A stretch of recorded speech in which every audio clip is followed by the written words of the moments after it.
येळकोट येळकोट जय मल्हार. श्रोतो, महाराष्ट्राच्या ऐतिहासिक आणि धार्मिक परंपरेचा अभिमान असलेली कामठा येथील खंडोबा यात्रा यंदाही भव्य दिव्य स्वरूपात पार पडली आहे. या यात्रेत महाराष्ट्र, कर्नाटक, आंध्र प्रदेशातून हजारो भाविकांनी मोठ्या श्रद्धेने उपस्थिती दर्शवली आहे. चला पाहू या यात्रेचा खास रिपोर्ट. अर्धापूर तालुक्यातील कामठा गावात दरवर्षी भरणारी खंडोबा यात्रा शेकडो वर्षांची परंपरा असलेली आहे.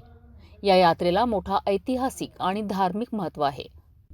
या जत्रेची सुरुवात खंडोबा देवाच्या मंदिरात महापूजेनंतर पालखीने होते. येळकोट येळकोट जय मल्हार च्या घोषात खंडोबा देवाची पालखी वाजत गाजत मिरवणुकीने गावभर फिरते. पालखीच्या समोर भक्त खारीक, खोबरं आणि हळदीचा भंडारा उधळतात. सांगायची एक गोष्ट अशी वाटते की ही जत्रा या खंडोबाची यात्रेची जत्रा आहे हे 100-125 वर्षापासून भरत आलेली आहे. ही परंपरा आहे आणि विशेष म्हणजे ही पालखी ज्यावेळेस इथून निघते खंडोबाच्या मंदिरामधून त्यावेळेस ही पालखी एका दर्ग्यावर जाऊन तिथं टेकते आणि तिथून पुन्हा लोक गावाने फिरून खंडोबा मंदिरावर स्थानापन्न करतात. तसेच हिंगोली, परभणी, लातूर अशा अनेक ठिकाणी जे आमच्या गावातल्या मुली दिलेल्या आहेत त्या मुली आवर्जून आजच्या दिवशी येऊन दर्शन घेतात खंडोबारायाचं. हे 100-150 वर्षापासून यात्रा भरत असते. यात्रेचं महत्व की जे नवसाला पावणारा खंडोबा म्हणून या खंडोबाचं वैशिष्ट्य आहे. घरापासून मंदिर शिखरापासून जे घरापर्यंत लोक खारी खोबऱ्याचे तोरण बांधतात हे एक विशेष आहे. आपल्या एवढ्या पंचकृषी सर्व जनता या ठिकाणी यात्रेसाठी येत असते. ग्रामपंचायतीच्या वतीने काय उपाययोजना केली आहे? ग्रामपंचायत वतीनं पाण्याची योजना केलेली आहे. दुसरं जे पालखीची जो रस्ता आहे पूर्ण एकदम क्लीन केलेला आहे जेणेकरून भाई भक्ताला जे पकडतात पालखी पकडतात त्यांच्या पायामध्ये खडे वगैरे टोचून पूर्ण झाडझूड केलेलं आहे. काय सांगा सर्व पंचकृषी जनतेला एकच सांगायचं आहे की या दरवर्षी मोठ्या संख्येने सगळे भाई भक्त येतात आणि जत्रेचा आनंद घेतात. माळेगाव यात्रेच्या पार्श्वभूमीवर ही यात्रा मोठ्या संख्येने भरायला पाहिजे. मला एक वाटतं की माळेगावच्या नंतर नांदेड जिल्ह्यामध्ये 2 नंबरला यात्रा आहे खंडोबाची. पण विशेष करून माळेगावला गव्हर्नमेंट लक्ष देतं त्या यात्रेकडे, पण तसं आमच्या गावामध्ये नाही. ग्रामपंचायत तर्फे किंवा मंदिरातर्फे आम्ही स्वतःहून यात्रा भरतो. कालपर्वा आम्ही ज्यावेळेस निधी मागायला गेलो होतो त्यावेळेस आम्हाला काहीतरी 1 लाख रुपये मंजूर करून देतो असं आश्वासन दिलेलं आहे, पण आणखी निधी आलेला नाही. तो या ठिकाणी आमदार येऊन गेले, हो आश्वासन वगैरे दिले का? आश्वासन कामाचं आश्वासन दिलेलं आहे, पण जे निधी येतो माळेगाव सारखा, तर मला एक वाटतंय माळेगावच्या भूमीवर आमच्या गावातही निधी त्याप्रमाणे माळेगाव सरकार देण्यात यावा. या माध्यमातून प्रशासनाला आपली काय विनंती राहणार? प्रशासनाला एकच विनंती राहील की ज्या प्रकारे माळेगावच्या यात्रेमध्ये निधी दिला जातो त्याच प्रकारे कामठ्याच्या यात्रेमध्ये बी निधी द्यावा. कारण इथे बी खूप जनता येते, खूप भावी भक्त येतात, दुरून लांबून येतात. किती लोक या ठिकाणी यात्रेला आले? आज कमीत कमी 20,000 लोक या यात्रेला आलेले आहेत. देवाला काय साकडा करणार? आम्ही देवाला एकच साकडा घालतो की गाव पूर्ण आमचं एक 27 जातीचं आहे आणि एक सगळं समधर्म पाव आणि एक विशेष म्हणजे सगळेजण एकत्र येतात, हे मी इतकं बोलू शकतो. माळेगाव नंतर दुसऱ्या क्रमांकावर भरणारी खंडोबाची यात्रा कामठा येथे कालपासून चालू झालेली आहे. या यात्रेमध्ये अनेक जातीचे, अनेक धर्माचे सर्व लोक महाराष्ट्रातून कानाकोपऱ्यातून या यात्रेला येतात. या यात्रेला विशेष म्हणजे पालखीला महत्व आहे. पालखीमध्ये प्रत्येक महिला, पुरुष या ठिकाणी पालखीला शाल पांघरून दर्शन घेतात, तर अनेक महिला लहान मुलासह पालखी घालून जाऊन आपला नवस फेडत असतात. आणि हे जागृत खंडोबा देवस्थान असल्यामुळं प्रत्येकाच्या नवसाला पावते. त्यामुळं प्रत्येक जण या यात्रेला आल्याशिवाय राहत नाही. या यात्रेमध्ये अनेक कार्यक्रम आयोजित केलेले असतात. जसं उद्याला 29 आणि 30 रोजी शंकरपटाचं आयोजन केलेलं आहे. 31 तारखेला कुस्त्याचं आयोजन केलेलं आहे. या ठिकाणी अनेक मान्यवर उद्या येणार आहेत. आणि या यात्रेमध्ये विशेष म्हणजे सर्वात जास्त महत्व म्हणजे पालखीला असते. पालखी ही सर्व धर्म समभाव असून अनेक जातीचे सर्व लोक पालखीला धरतात. आता आपण पाहिलं असेल की पालखी किती मोठ्या प्रमाणात निघते. ही माळेगावपेक्षाही भारी पालखी या ठिकाणी निघते, परंतु शासनाचा कुठलाही निधी या यात्रेला दिला जात नाही. ही यात्रा ग्रामपंचायत मार्फत किंवा गावाल्याच्या मार्फतच निधी जमा करून केली जाते. यामध्ये कुठलेही शासनाचा निधी येत नाही. आणि गावामध्ये दिवाबत्ती, साफसफाई या यात्रेसाठी जे केली जाते ते ग्रामपंचायतच्या थोड्याफार बजेटमधूनच केली जाते. इथे अतिशय मोठी यात्रा या आपल्या जिल्ह्याचं नाही महाराष्ट्रामध्ये मोठ्या प्रमाणात भरते आणि सर्वच लोक सामील या यात्रेमध्ये होताना दिसतात. विशेष म्हणजे वाघ्या मुरली आणि वारुळ हातावर वार झेलत या यात्रेत भक्तिभावाने सहभागी होतात. महाराष्ट्रातील माळेगाव यात्रेनंतर ही सर्वात मोठी खंडोबा यात्रा मानली जाते. या यात्रेत कुस्ती स्पर्धा, शंकरपट आणि विविध सांस्कृतिक कार्यक्रम भरवले जातात. या पवित्र ठिकाणी नवस बोलणारे भाविक नवस फेडण्यासाठी मोठ्या संख्येने हजेरी लावतात. नमस्कार. कामठा बुजुर्ग तालुका अर्धापूर खंडोबा यात्रा माळेगाव नंतर कामठा बुजुर्ग इथली ऐतिहासिक यात्रा आहे आणि खंडोबा हे पावणारा देवस्थान आहे, जागृत आहे आणि हे किती वर्षापासून हे चलते. हे आमचा गाव कामठा आहे.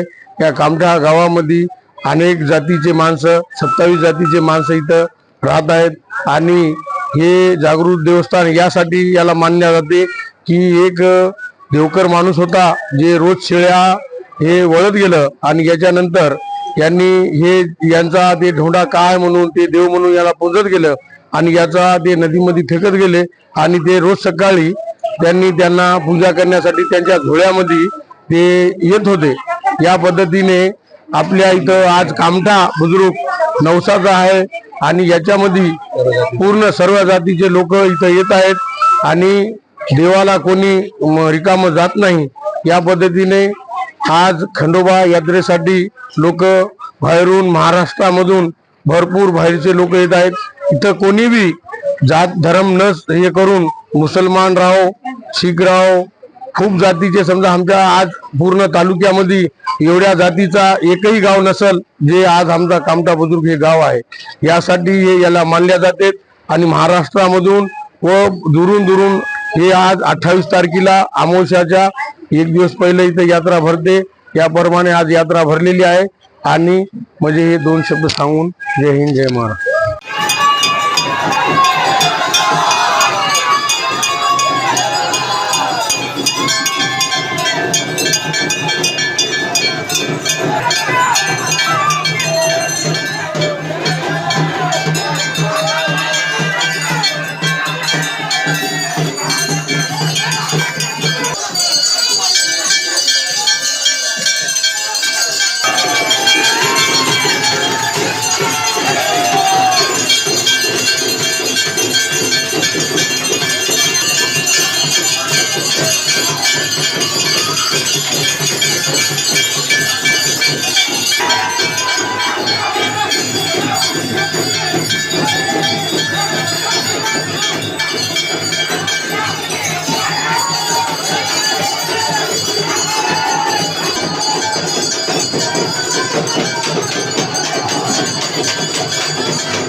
तर पाहिले तुम्ही कामठा खंडोबा यात्रेचा हा भव्य सोहळा.